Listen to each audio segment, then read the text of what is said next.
Oh, Gina, we gotta get up. Wake up. Oh, please don't make me. I'm not, but we got to. Gosh, I wish that 6 o'clock alarm would never me ring. either. Oh, gosh, but we've been doing it every morning. Tax season's almost over, honey. Wake you up. Promise? I hope so. Okay, I'll do it if you'll do it. All right, let's go. All right, put one foot out of bed. Okay. Now the other. No, I don't want to. Yeah, don't you roll over and go back to sleep. Okay, whatever Come you on, say. baby, we can do this. Cheer up, sleepy Jean. Oh, what can it mean to a Airstream believer and a campfire dream? Oh, hey. What a way to wake up, baby. I feel good now. Yes, I'm ready to Wow, go. how about that? You ready? Yeah, listener, how you feel? You ready, listener? Man. It's time Wake up, listener. It's the Riveted. with Chris and Gina.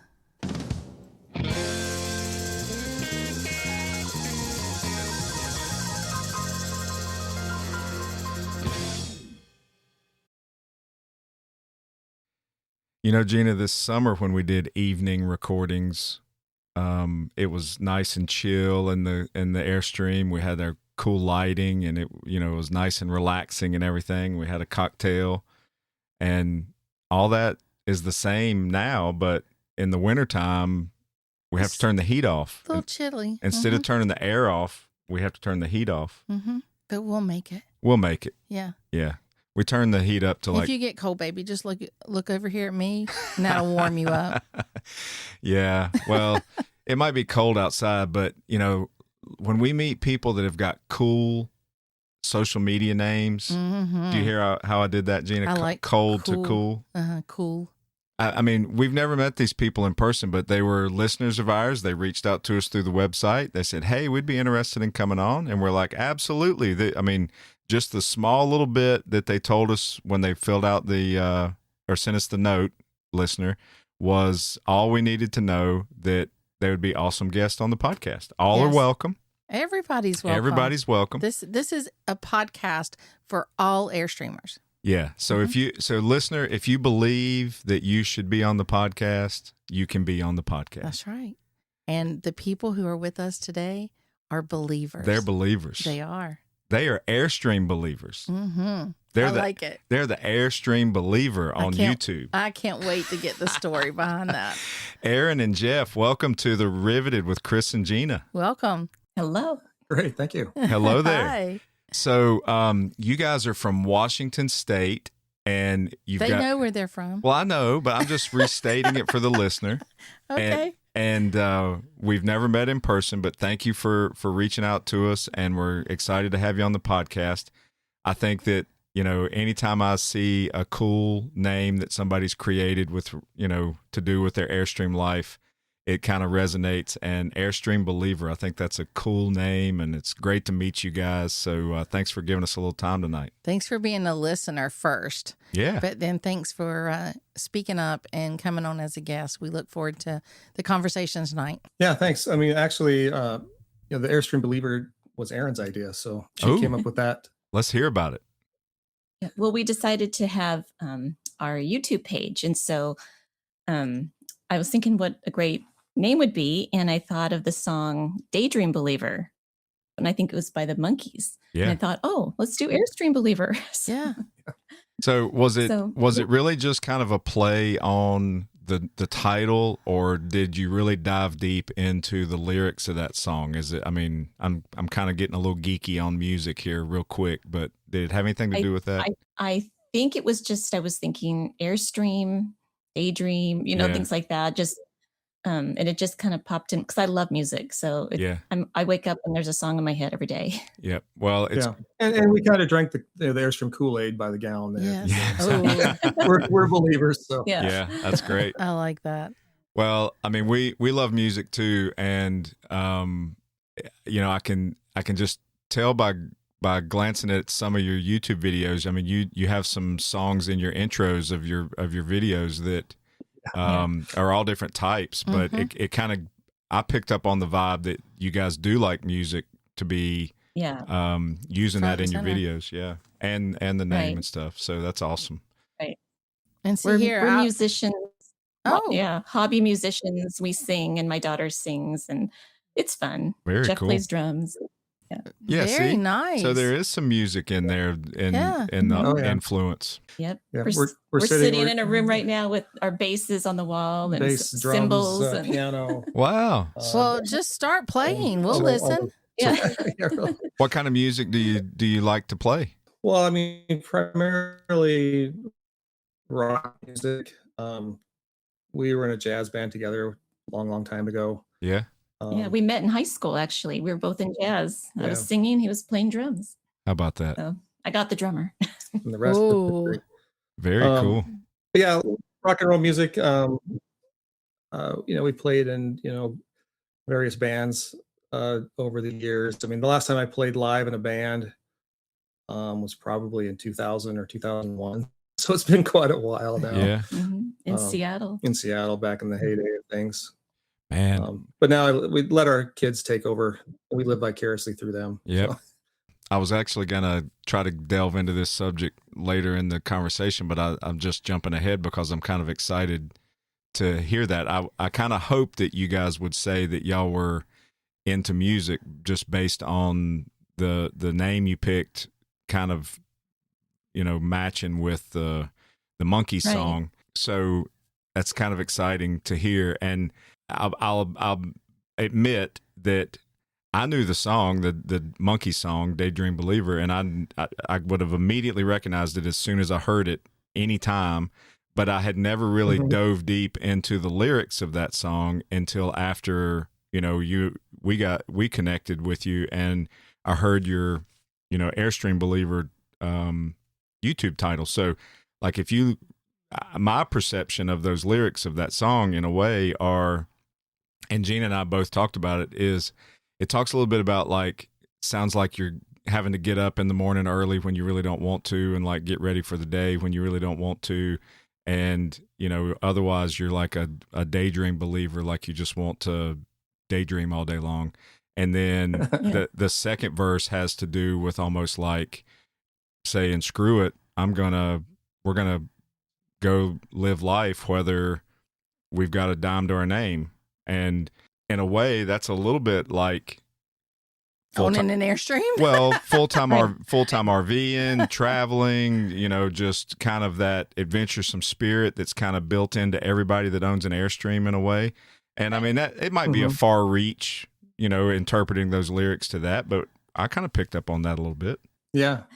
Well, so that's the nature of a great song, is it can mean different things to different people for different reasons. Yeah, for sure. Well, I wanted, while I was on the front of my mind, I just wanted to talk about that. But it's exciting to hear that about you guys from a music standpoint. That's always fun to hear tidbits.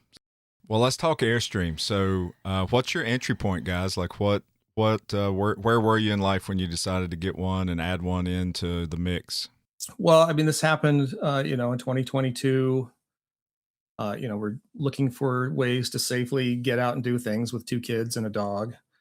And so we thought, well, we're not going to get on airplanes. We don't want to, you can do Airbnb, but that gets, that's got its own issues and expenses, and you still got to drive someplace. Then you got to live in somebody else's house for some length of time. So we thought let's get a trailer. Maybe the trailer would work for us. So initially we looked at getting a Bambi, a 16-foot Bambi, because that's what we could pull, or what we thought we could pull with the car we had at the time, which was a Kia Sorento, with the max tow capacity of 3,500. And I think that's also the maximum weight of a Bambi. Yeah. I didn't know anything about towing, didn't know anything about having a trailer. Quickly realized that that trailer's gonna be too small for, 2 adults and 2 almost adults plus a dog for any length of time. And, the Kia Sorento is probably going to die at some point on that trip. Anyway, so we, took our deposit that we would put down, because they were months out on trailers at that time. Right. So we transferred the deposit on the Bambi to a 23-foot International. And we got the twin beds so the kids could each have their own bed. And Erin and I would tough it out on the dinette bed. And then I had to upgrade the vehicle to something that could pull 6,000 pounds. So we got a Jeep Grand Cherokee, which has done a fairly decent job of pulling that trailer. Although we're considering some longer trips now, and I'm not sure that I would want to put the Jeep through a longer trip, especially if it involved a lot of mountain passes. Yeah. And had you guys ever owned any kind of travel trailer or RV before this? No. Never. Oh, wow. Wasn't even on my radar. Right. But you did like Airstreams. Yeah, I mean, everybody's got a fascination, I think, with when they see an Airstream, it immediately sticks out like, oh, that's cool, Yeah. And I'm kind of a Apollo, space buff, and when the guys came back from the moon, of course, where'd they go? They went right into a giant custom built Airstream Absolutely. trailer on the aircraft carrier, and spent a relaxing 4 or 5 days in there. So I mean, it's just got this nostalgic American vibe to it. We felt good about buying it. We knew that it would be an investment. We didn't really want the big boxy trailers. We've got a neighbor with a big boxy trailer, and he's complained about how it's tough to tow in the wind, and it's Mm-hmm. I don't know, you're always worrying about the roof leaking because the membrane can get torn, if you scratch it with a branch or anything. So it just seemed like a natural fit. I mean, we always seem to try to buy the most expensive thing when something cheaper would probably work. And so we kind of have that. So it just seemed like a natural fit for us. Hey, it works. Why not? Yeah, we've done that before, or we do that a lot too, and we always rationalize it with like, well, you might as well get the best right out of at the beginning. Yes. Yeah. And you're going to pay for it either way. You're either going to pay for it up front, or you're going to pay for it on the back end with all the repairs. Yeah, in a way. Mm-hmm. That's good. Yeah, and I saw, we watched some videos. I mean, it seems like the lifespan of a box trailer. If you get 20 years out of one, you're doing pretty good. If that. Oh yeah, I wouldn't even think that much. Yeah, I mean 10. I mean, and then what do you do with it? I mean, it's like you take it to a landfill. I don't even know how. Yeah, you don't even know what you do with it. Park it under a canopy and hope that the rats don't get it. Right. Yeah, and they always state the classic, whatever 80 or 75% of all Airstreams ever made are still rolling out there on the highway. So it seemed like, you're spending a lot of money, but it's something you could hand down to your children. It seems like it's well built, it's well thought out, it's durable. Yeah, I think again, we totally bought into it. It looked amazing. Kind of ticked a lot of boxes for us. Nostalgic memories, and Erin loved the interior, especially with the international. Yeah, the ocean theme. The ocean themed. Right? Oh yes, so, that's beautiful. Yeah. We take it to our ocean here. We take it. We've taken it to the ocean 4 or 5 times now. Yeah, it feels like inside. It feels like you're in a little boat. Kind of. It's like it's got kind of that aquatic vibe to it. Yeah, and the other thing too about that is, in a 23-foot size in any other type of travel trailer, any brand, I mean, nothing is going to have the styling and the fit and finish on the inside like an Airstream, especially in an international trim, in that short length. And then the twin beds make it feel like it's a lot bigger inside than, because you're not going to see twin beds in a 23-foot box trailer either. No. So that's what sold it for us, actually. Yeah. We walked in and we thought, oh, this is perfect, because we love the full bathroom in the back. Yep. And I love where the kitchen is. I love where the bedrooms are. So it was perfect. Yeah. And the key for us, I mean, too, with, having 2 kids, in a trailer that sleeps 4, I mean, either the guys get one bed and the girls get the other, or, the kids can each get their own bed, which is really what they want. Yeah. And, we don't mind cozying up on the dinette for right. a few nights. So, and having that open space between the twin beds makes the trailer feel so much bigger inside. So was the dog relegated to that space in the middle, or did it end up getting in bed with somebody? No, we take a bed with him, and we normally put it down by us at the back end of the trailer. But by the end of the night, he's up in the middle of the 2 kids on the floor up there, because he likes being next to them. Yeah, that's cool. Yeah. Who knows, So that trailer may end up being their touring trailer one day. Could be. Could be. You never know. Well, it's the way you're describing 4 people and a pet in a 23-foot trailer, and Airstream can do that, but yeah, I don't think you'd have that flexibility in anything else. So that's it. I think you did a great pick. Good job. Yeah, and it tows. I mean, like I said, my Jeep Grand Cherokee can pull 6,200 pounds. When we're fully loaded, that trailer is probably about 5,900, and we're right at the maximum of our gross combined weight. We're within our payload on the vehicle. I'm within my hitch weight, so we're right at like 95%. And it does a decent job. I mean, pulling flat, it Yep. does pretty good. We've taken it over the mountains a couple times, and it's my RPMs get up to 4,500, and I'm like, I don't know, Oh, we should yeah. pull over. But yeah. but the temperatures have been fine. Yeah. But again, on a longer trip, I may end up renting like an F-150 or a Ram 1500 or something on a longer trip. Well, see how that does. You're if you're doing 4,000 RPMs and holding steady and it's pulling, then that's better than ours was when we got into that situation, because we had a Toyota Tundra that was towing our Airstream, and on a couple pretty steep mountain grades, we were increasing our RPMs and our speed was dropping. And the truck was gearing down, and the the RPMs were raising and the speed was dropping, and you could tell that it just wasn't enough. And it was the one and only wavering. time we decided to go over the Teton Pass instead of going around. We said, let's go ahead and try it. Yeah. And we decided we'd never, ever do something like that again with that truck. That'll tell you real quick that you definitely don't have enough torque, for sure. Right. Absolutely. But, I mean, and we have the V6, I could have had a V8, that, I should have got the V8 in the Jeep Grand Cherokee, because that would have given us, extra 100 horsepower, extra 100 pound-feet of torque, and another 1,000 pounds of towing capacity. And, but again, I didn't think that we needed it. Yeah. Because on paper, it looks great, but when you're out there, on the seat of your pants, it's like, this doesn't, isn't really that comfortable. Well, to be maxing your vehicle out like that. Yeah. And the one thing though that is great about all that is that the Airstream tows so well behind those vehicles that you might see it on the gauges, but the trailer's still right there with you.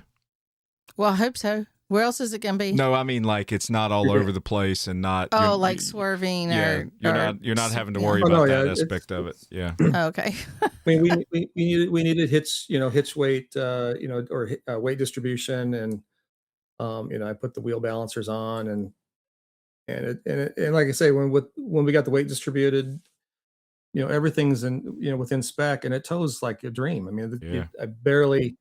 mean, sometimes you're driving and you feel that semi coming up on your backside, and you'll feel a little, pull and push. That's just minimal. I don't feel that. I don't feel like it's unstable at all. Whereas, like my neighbor talks about, if he gets his trailer up over 50 miles an hour, the thing's bouncing all over the place. Oh yeah. Oh wow. Pulling them back and forth, and he's using an F-150. I mean, he's well within his specs on his vehicle, but he says his whole towing experience is pretty negative over 50 miles an hour. White and, knuckle.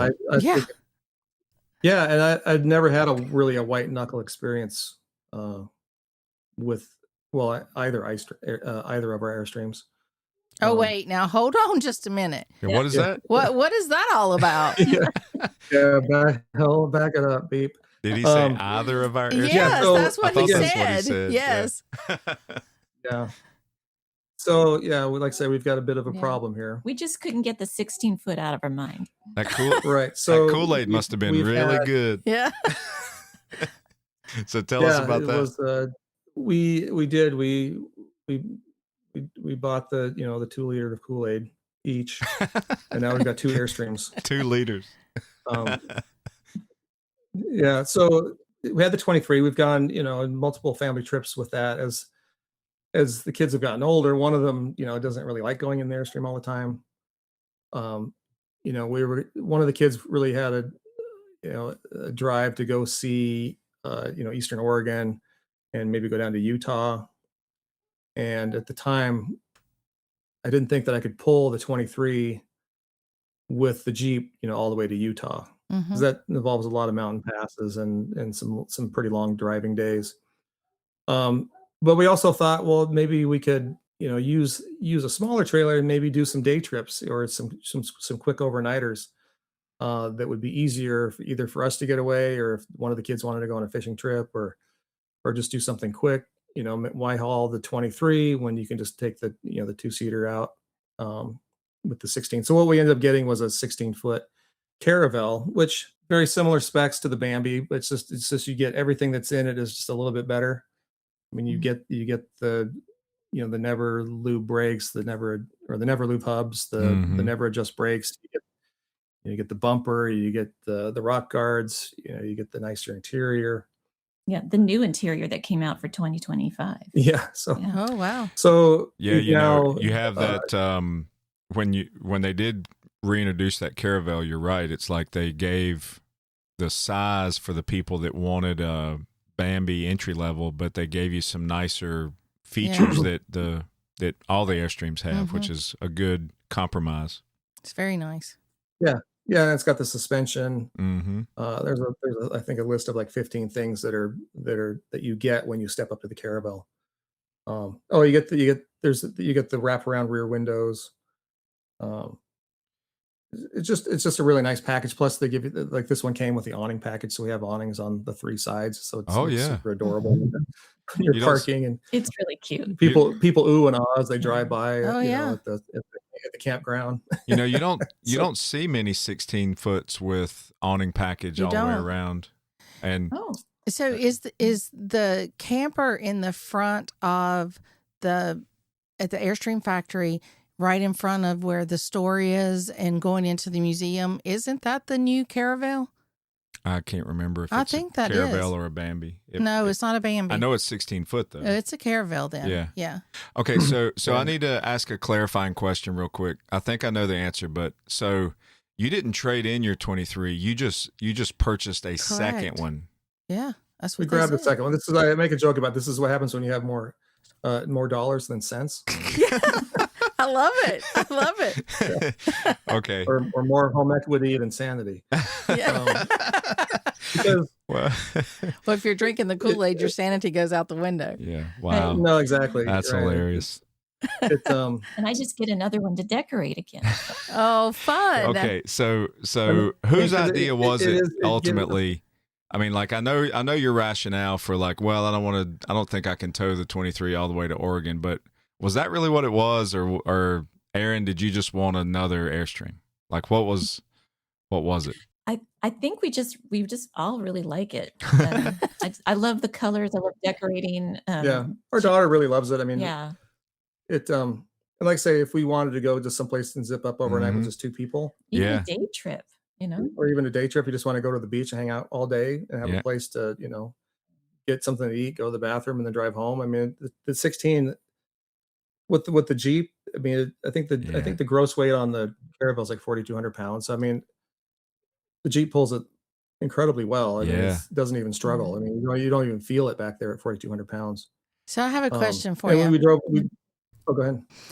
Because I'm just sitting here wrapping my head around all of this and listening to you talk about your kids and then the Airstreams. And so my first question, and this is probably going to shut me down real fast, depending on how you answer this, but do you guys live in an HOA development? Oh, yeah. That's a great question. Yes. We have we call them ROA. Same thing. Yeah. Okay. Well, that so shuts me down. They don't get to live here with us. Oh. They get to spend their days at a storage yard. Because see, my idea that I was thinking, y'all need to move out of the HOAs, what you need to do. Because what I'm thinking is you put the Airstreams on the back side of the property, and then that's where the kids, or you leave the kids in the house and they can go into the Airstream and stay. Yeah. And then, I was just thinking, hey, you took out, you're sitting here talking about, you're spending more money. You got 2 Airstreams. You just rent those Airstreams out to the kids as their own little apartment or B&B, you get that money back. Well, here's what happens for sure, 100% is those kids are going to move out eventually, but then they're going to move back home. They always do. They always do. So when they do, Yeah. you put their ass in the Airstream, and then they don't come back. Well, in the they house. can't though in the HOA. That's what messed me up. Oh, I yeah, had to that's ask right. that question Oh, first. yeah, that won't work then. Well, my brain was over here trying to help you figure it out. Well, That's great. Well, we think about moving to where we have some land and some days. So yeah. Yeah, I mean, I would love to be able to have a place where I could get them under cover also. yeah. Right. Oh, yes. Oh, yeah. We had kind of a hail scare earlier this year. Yeah, I mean, Ooh. Washington has inclement weather quite often. We're having it right now. But like our hailstorms typically aren't, even pea-sized hail, but we had a warning last year for some 2-inch hail. Oh boy. And so we thought, well, we can't save both of them, but we'll save one of them. So we had to make Sophie's choice and decide which one we'd want to save. And So we saved the International and drove it out of the hailstorm damage, anticipated hailstorm damage zone. right. And I put some padding on top of the Caravel and hope for the best. Yeah. As it turned out, we didn't get the 2-inch hail. Oh, That's okay, good. good. Yeah. Well, Whew, I mean, that makes would have us been- nervous too. We had that experience one time. When we had a sticks and bricks. The very first winter that we had ours, we hadn't sold our house yet, and had it in a storage facility real close to where we lived, but it was open air storage, and they were calling for a pretty big tropical storm, not a hurricane, but a tropical storm that was just going to hug the East Coast. And now we're hundreds of miles from the East Coast, but the way that it was going to curve and come in, it would have Come right at us. wrapped around right over top of us, especially the dirty side That's of the right. storm. And where we had it, there was trees lining the whole edge of the property. yeah, So where we were backed in and parked, if they would have, a limb or any tree would have fallen. anything would Yeah. have damaged it. So we got all freaked out about that, and actually found another storage place that had covered storage, and we had to rent it for an entire month, but it only stayed there 3 days. Mm-hmm. But we moved it, Yeah. because we were that concerned about it. So I mean, I know where you're coming from on that kind of stuff, and from a hail perspective, we run from hail. Since we've been full-time RVers, we have made a point to Say hell no. try to stay hell no. We're gonna run from hail. Yeah. So Yeah, there was a couple of YouTube channels that we watch. One couple, I think, had their trailer destroyed by hail, where it was totaled and they got a replacement. And another couple had a trailer and a van. They had the van got destroyed by hail, and then later they both got flooded. So Oh no.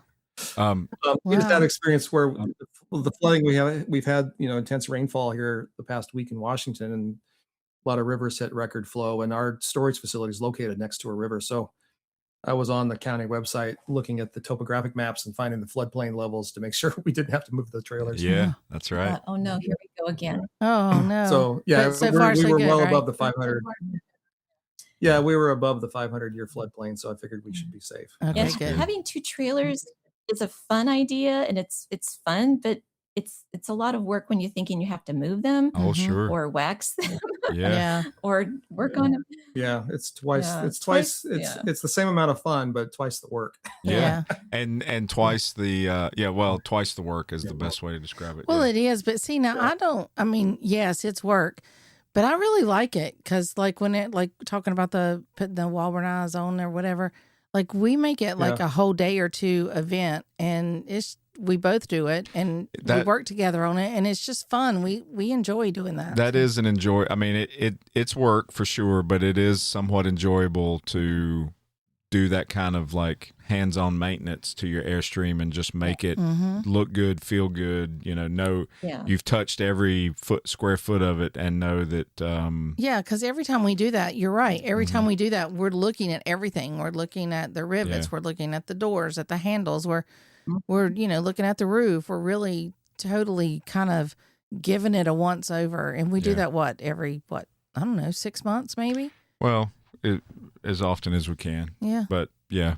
I don't think we could have gotten a second one if Jeff didn't love the maintenance part of it. Yeah. Yeah. Well, that's good. Being an engineer. Yeah. Well, yeah.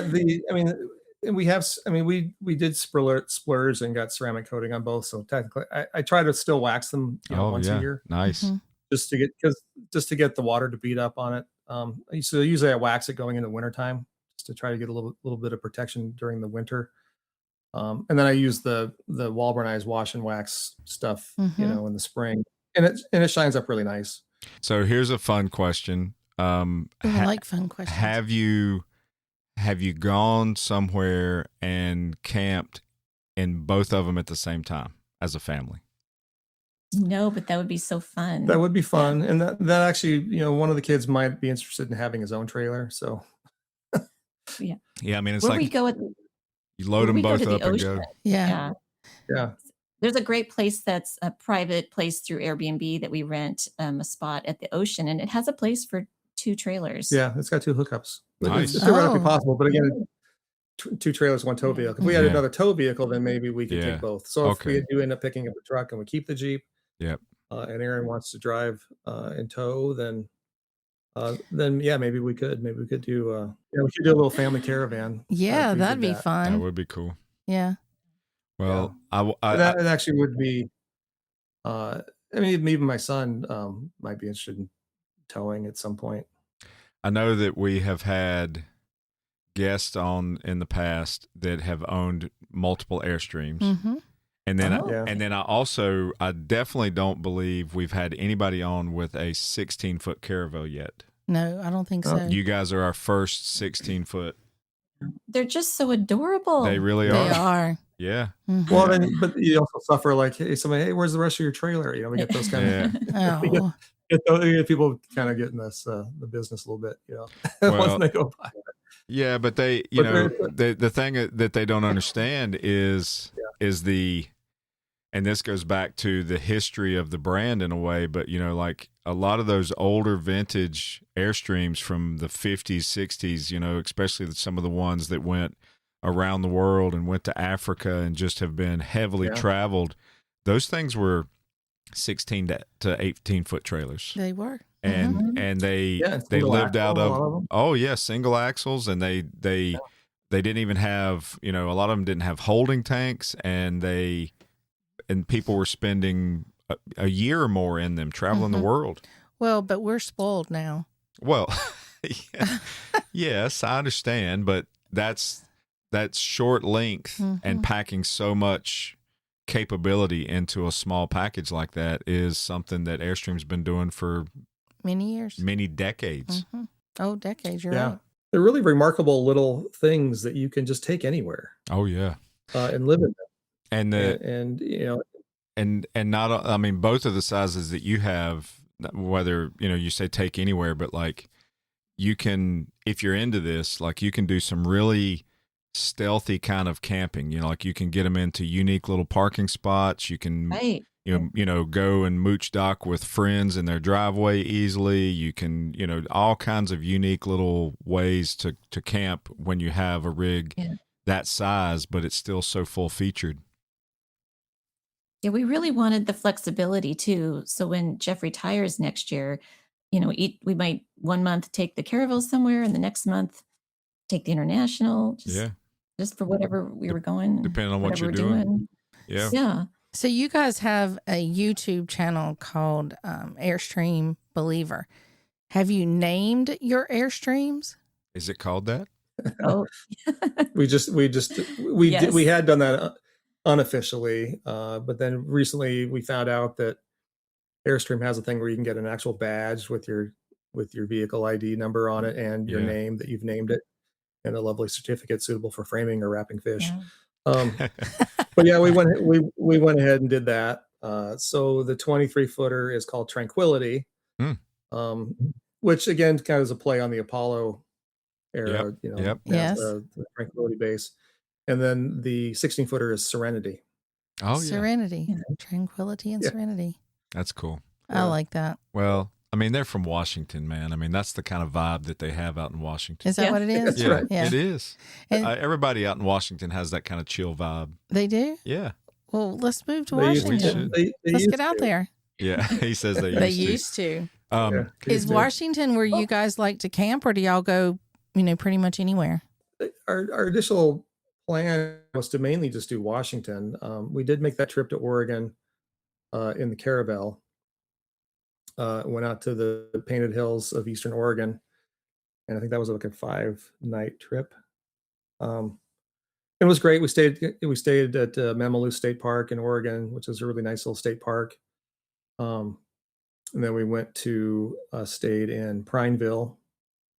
Yeah, I think it was Prineville, Oregon. Stayed there for a few nights and did the whole, John Day Park, which was beautiful and amazing.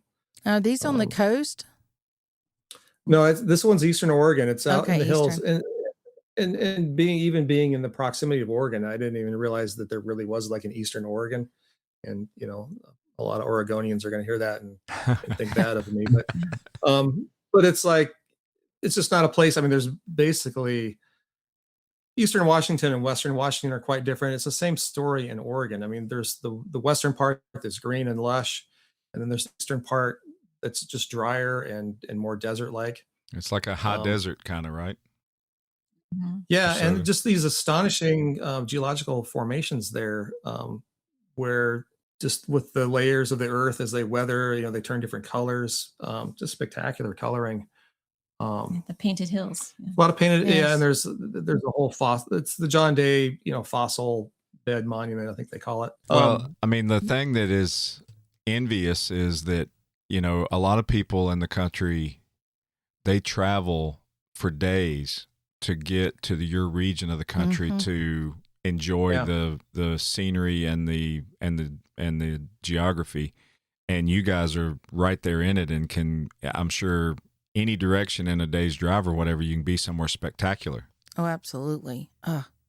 Yeah, it's really, I mean, we drove to Eastern Washington, stayed in a town called Desert Air right in the Columbia River. Beautiful desert. The country looks like a desert, but you've got the river right there, just this massive Columbia River. We could go north up towards Mount Baker. We could head out towards Olympic Peninsula. Puget Sound. There's a lot of things, a lot of history, and a lot of places that are really accessible around Puget Sound. We're not that far from Mount Rainier. Mount St. Helens, Mount Adams. There's the whole southwest portion of Washington. Again, fairly, sparsely occupied, but interesting places to go down there.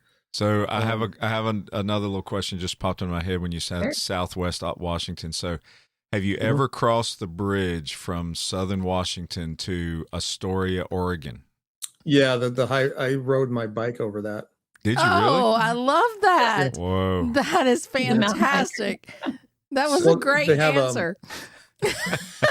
Yeah. Yeah, I think it was the STP, Seattle to Portland bike ride. I think it was either that, it was that bridge or one just like it, but it's pretty terrifying. Well, okay. See that? Okay. Now I'm validated. But he was on a bike though, babe.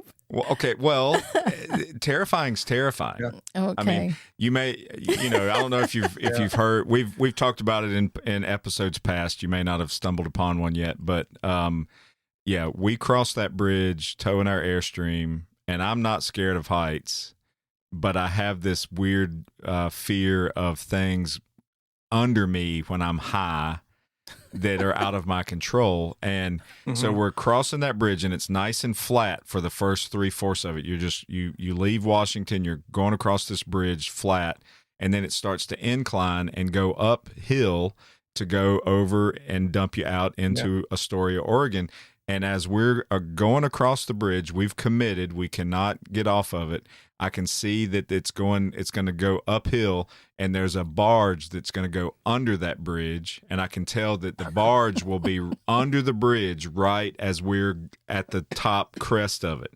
And I start having a flip out, like a full-on legit panic attack. He really did. And because in my mind, I'm just thinking this barge is going to hit the bridge. We're going to go plummeting to the water, and Gina is picking on me. She's laughing and picking on me, and she's videotaping me instead of like trying to support me. And then what do you mean? I was supporting you totally. You were not either. I was putting it on video to record the fact that I was supporting you going across that bridge. And so to make matters worse, we get 3/4 of the way to the top. And I'm paying attention to the barge. I'm not paying attention to what's happening to me, but we're losing a lane, and they're bringing you down to one lane, and then there's construction or something weird going on at the top of the bridge that we had to come to a stop on this bridge. Nice. And Wow. so needless to say, I mean, if you rode across that bridge on your bicycle, kudos to him. Oh yeah, that's fabulous. That's I love it. Again, that's strong. I know the bridge you're talking about, and I know the bridge that I rode. Yeah, I'd have to look at this was 10 years, 11 years ago now. Well, it was the bridge that I rode over had that same. You go really high up in the air. Yeah. Except you're crowded with like about 1,000 people. It felt like probably hundreds. And they told us, don't even take your water bottle out of your bike, because if you drop it, someone's going to hit it and fall off. Oh my gosh. Their bike. And as you get to the top of it, and then you're coming down the other side, and you start picking up speed, and there's like these 6-inch expansion gaps in the deck that you've got to like hop over.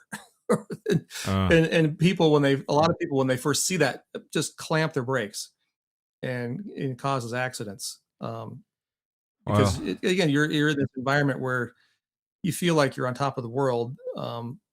It's nothing but 100 feet, to the deck, below you, and you've got these gaps that you can see through. You could almost, almost fit half your body through practically. So it was pretty nerve wracking. Well, if you've not ever driven that one, I mean, it sounds like you're a very aware and cautious tow driver. Like what you know what you're doing when you're towing, and you're very aware of that whole rig.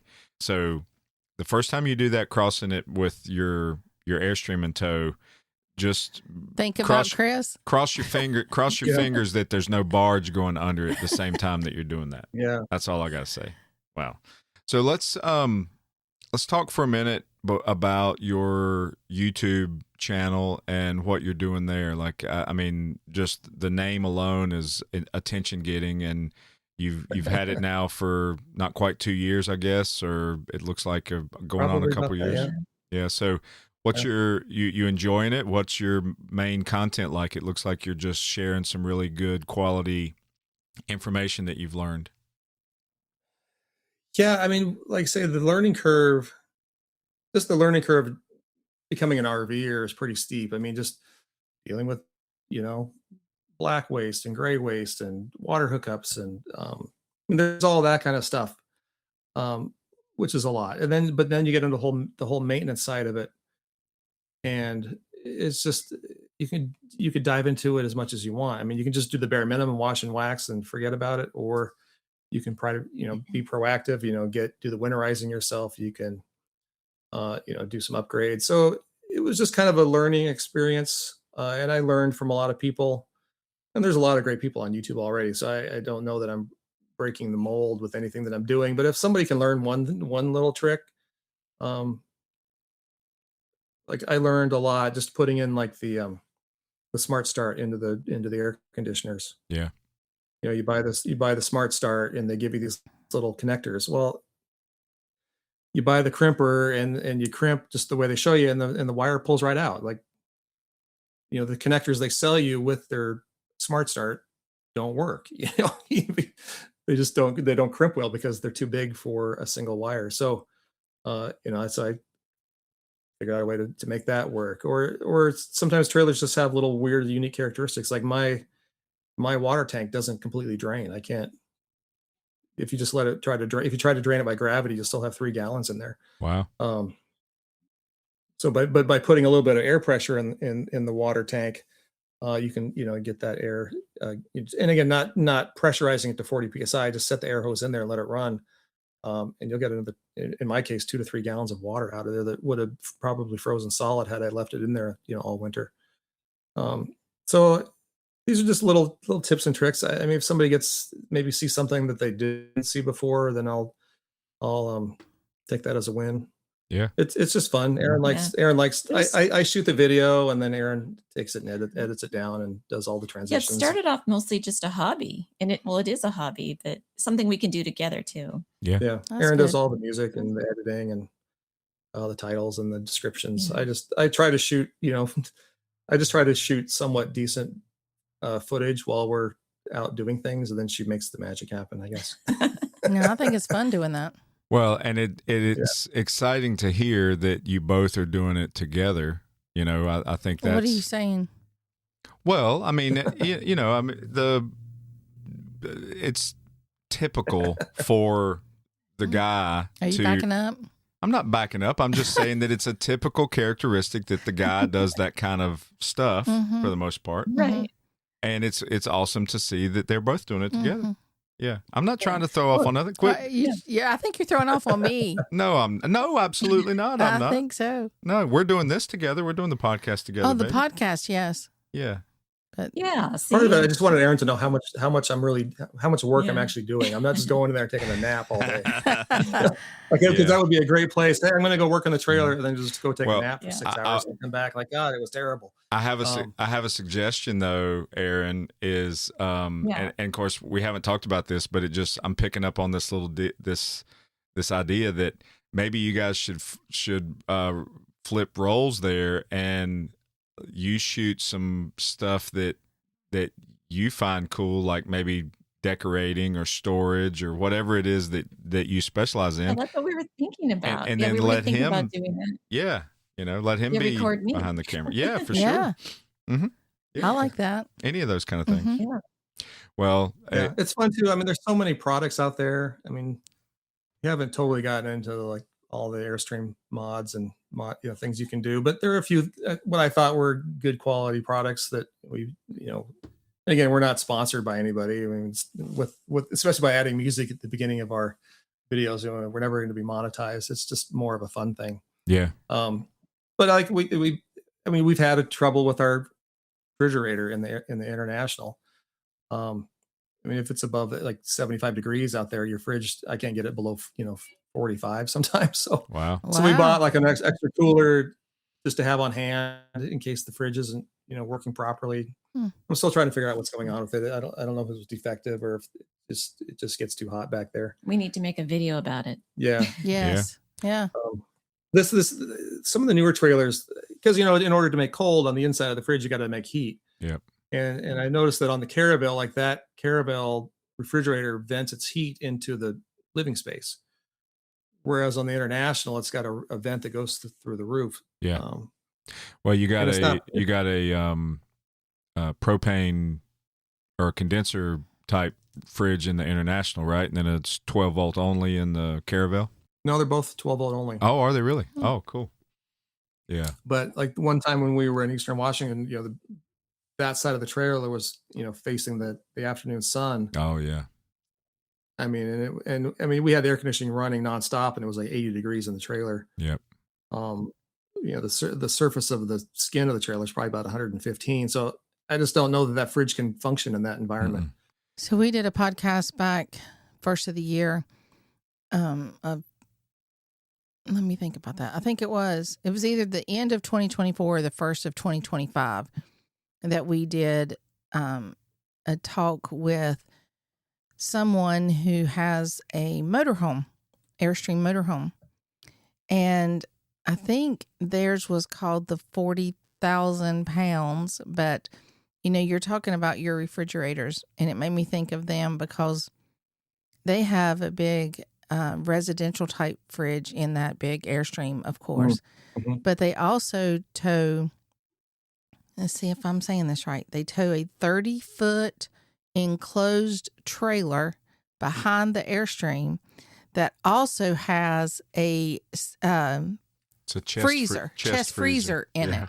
Oh my God.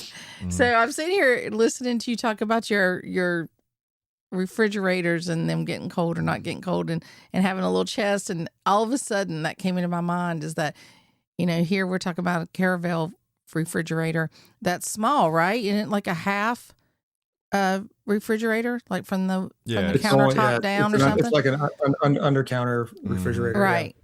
And then like I was dorm thinking of size. opposites right there all of a sudden. That is, I thought that is was true. funny. That's a good analogy, Gina, because we're talking with somebody that's got a 16-foot Airstream, and then this guy's got, what is his 33 feet or something? Well, 36-foot land yacht motorhome, and then he's got the 30-foot enclosed trailer. I mean, that's technically not an Airstream, but it's attached to his Airstream. So with a freezer in it. Yeah. He's prepared. Yes. That's when you need to you got to take that side of beef with you because Well, actually, if you've listened to it or not, but listen to it if you get a chance. They talk about like going down to the Keys or something and coming back with like shrimp and fish, and they load up in that freezer and stuff and bring it back to, because they do still have a sticks and brick. Yeah. It is a good contrast. Both of you guys are Airstreamers. Yes. That's right. That's funny. Well, I guess final thing as we start wrapping up here, you own 2 Airstreams, and you had never owned an RV prior to that, and you I don't know how to ask this question. I guess like you guys have drank the Kool-Aid. You're obviously Airstreamers, but you mentioned retiring soon or whatever. Like, do you feel like this is going to be Airstream's going to be a part of your life for the rest of your life, or is this just like something cool you're doing right now? Like, are you already that like committed for the long term? They said 2 liters each, babe. Well, I know. I'm just, that's where I'm coming I know. from. Like we hadn't even we've been talking for an hour, and we haven't even talked about like Airstream rallies or going to, any, like it's just been like the passion that they have for the brand. They've bought 2 of them, and it's part of their family, and they're loving it. Yes, but you know what I like? What I've been hearing and what I've enjoyed is the fact that they know their Airstream inside and out. Yes. They know the components. They know everything about their Airstream. And so many people don't, whatever RV they have, a trailer that they have, they don't know all that. And I've thoroughly enjoyed listening to them talk about all the aspects of their Airstreams, both of them, and like, what they enjoyed. I just don't want you to, like, where I'm ultimately going with this is I don't want you to retire and then sell these 2 Airstreams and then get like a big 40-foot fifth wheel or something. Yeah. Oh, no. Yeah, don't be doing that. Well, the irony is when, where I used to work, I'd been there for quite a while. I had 5 weeks of vacation, but I had no trailers. And I had so much vacation, I couldn't even use it all. I would end up selling it sometimes. But then when I switched jobs to work from home, I started out with like 10 days of vacation or something. So now I'm home. I've got, these 2 trailers, and I barely have time to use them right now. So once retirement hits, it's a different story. It's a different story. Yeah. Exactly. It'll be, we'll be able to take longer trips and do those, farther off things, or go someplace and stay longer. Because right now it's, usually I can get 5 days off at a time, and then, 2 of those trips and I'm out for the year. So so it's been, before I had so much time but no trailer. Now I've got more than enough trailers and no time. So retirement, can't come soon enough. So I got my little calculator here. Have you started the countdown clock? Yeah, it's less than a year. So there you go. Fantastic. Good job. And there's still, once that happens, then the longer trips can begin. I think we've got a Southwest trip be planned for, maybe late next fall. Yeah. Try to get out and back before the weather changes. Have you thought about going to international in Minot in August? I haven't thought about that necessarily. This is just like, that world hasn't really been open to us yet. So because it's not been something that I had time to do. But yeah, we've seen the rally footage on YouTube. I mean, it would be interesting to be there with a bunch of other people, who have the same, that are like-minded individuals. Well, you talk about drinking the Kool-Aid. You go to one of those things, and you'll be like, 5-gallon buckets. You'll be like beer bonging the Kool-Aid. It's just like straight a main line connected right into your arm. Yeah. Well, it's whether you've Well, the fun thing that I like about it is, and I've seen this happen on YouTube too, is people get an Airstream. Hey, we're new to Airstreaming, and then people just come out and support them. Like, Yes. it's not just like you bought another trailer and people don't even care. Like, you buy an Airstream and people like are there to like lift you up somehow. It's like a It's a community thing almost, where you yeah. join the community and like you're welcomed in like with the secret handshake, and it's well, I agree. And people want to tell you more than you want to know up front. Yeah. And now I'm doing that, obviously. So feel free to edit this as needed. I think ultimately what causes that kind of energy and passion that people have to want to just like pull you in and talk and share and like just be excited at that level. This trailer is unique. I mean, the brand is unique, the history, the longevity, the styling, the quality, everything about it, from a 16-foot to a 30 plus, everything in between. There's just something unique about it, and it gets in you, and it's obvious since you guys. It takes a special thing to like buy an Airstream, have to put it in storage, not even keep it at your home, and then buy a second one. and if you had 10 acres and you had plenty of places to park your trailers, I could understand you buying a few, but like to literally know that I'm going to buy a second one and I've got to put it in storage too. There's some commitment there. So that's absolutely. That's well, exciting. it's the iconic brand. It's all of it. Yeah. That's great. And we see ourselves doing this a long time. This is not just for a few years. Yeah, we're in it for the long haul. That's good. Yeah, it seems like a great way to because we prior to 2020, we would fly to we flew to Florida, we would fly to Disneyland in California. We kind of do just hit a place and then get out. Hit the high points and then get out. This is a different lifestyle now. Yeah, this is like, it's slower. You and kind of you're more ensconced in what's going on around you. Really get the feeling for the place that you're at. You're not just a tourist in the same way that you would be when you're just jetting here and there and staying at a hotel. You're actually in the community.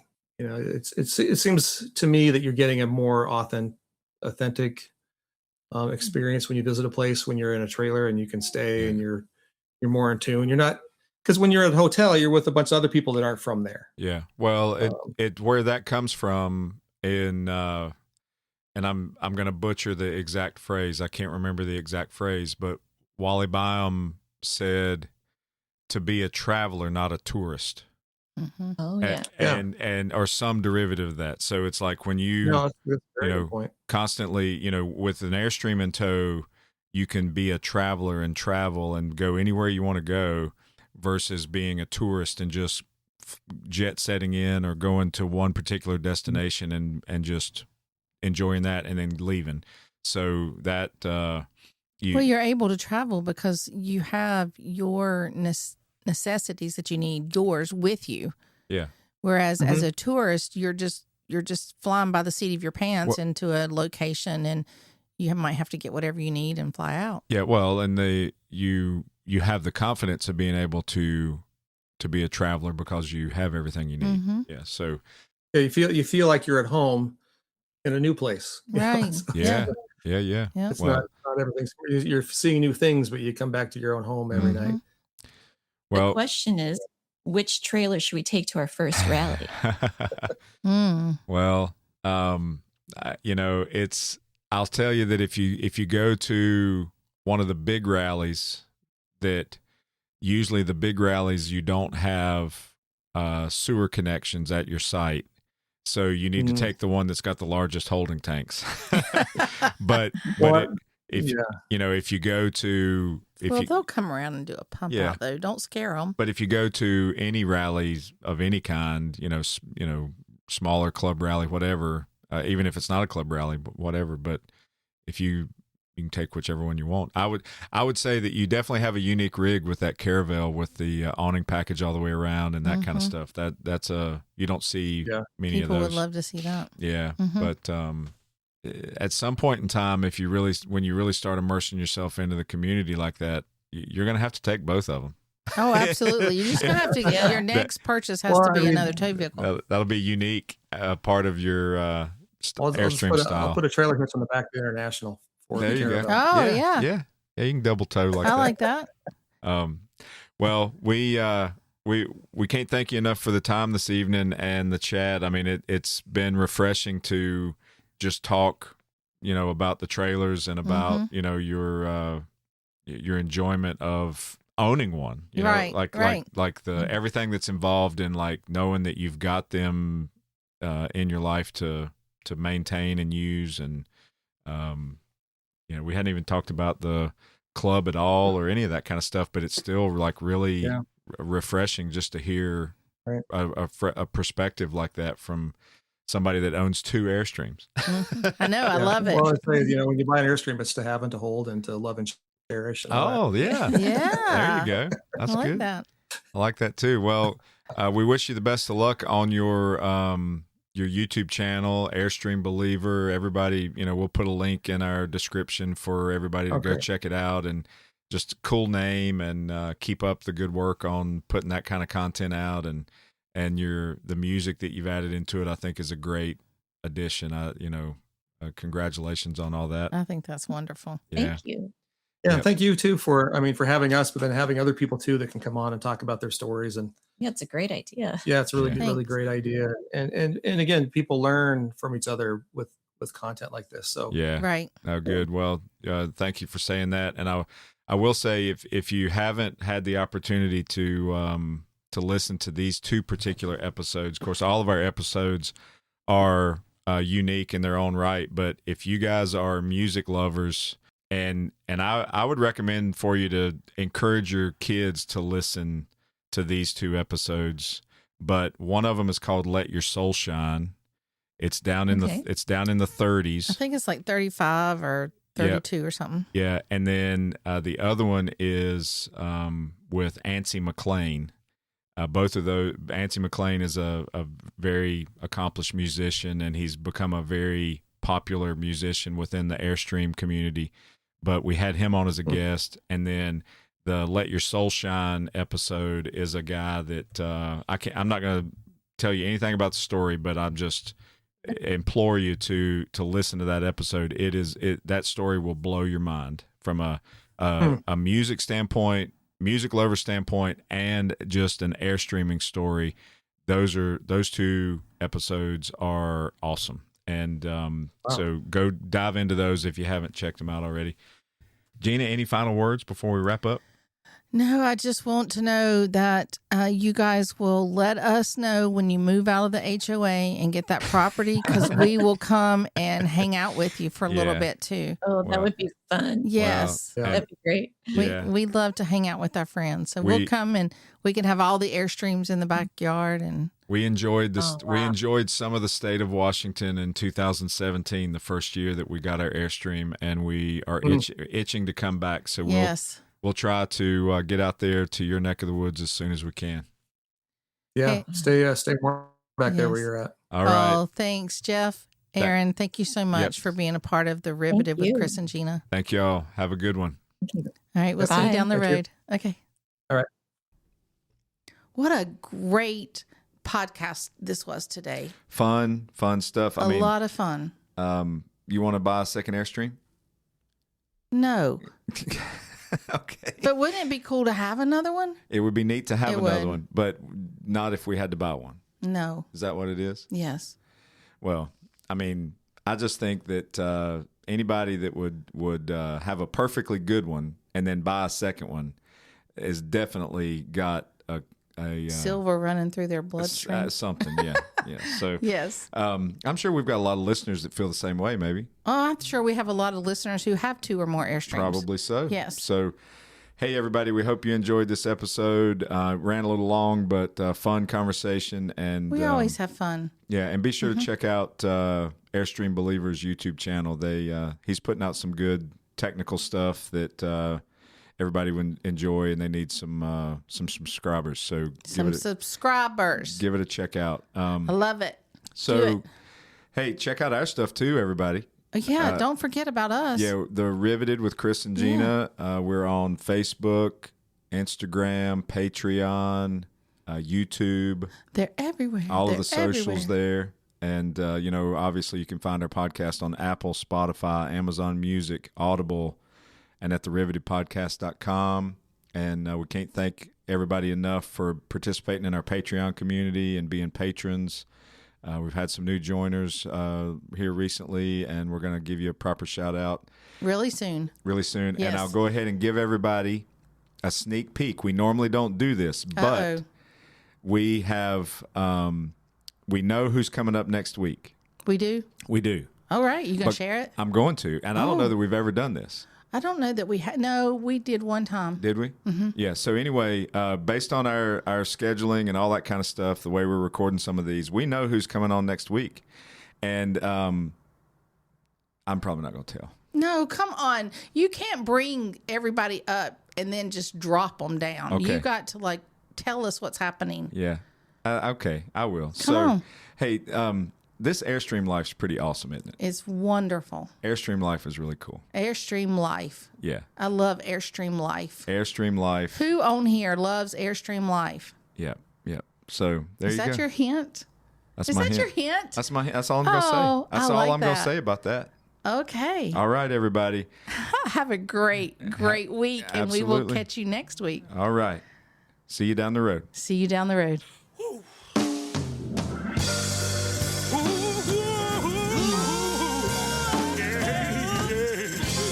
We've come a long way, and I won't say goodbye because, we never say goodbye on a caravan, but we'll be seeing you down the road.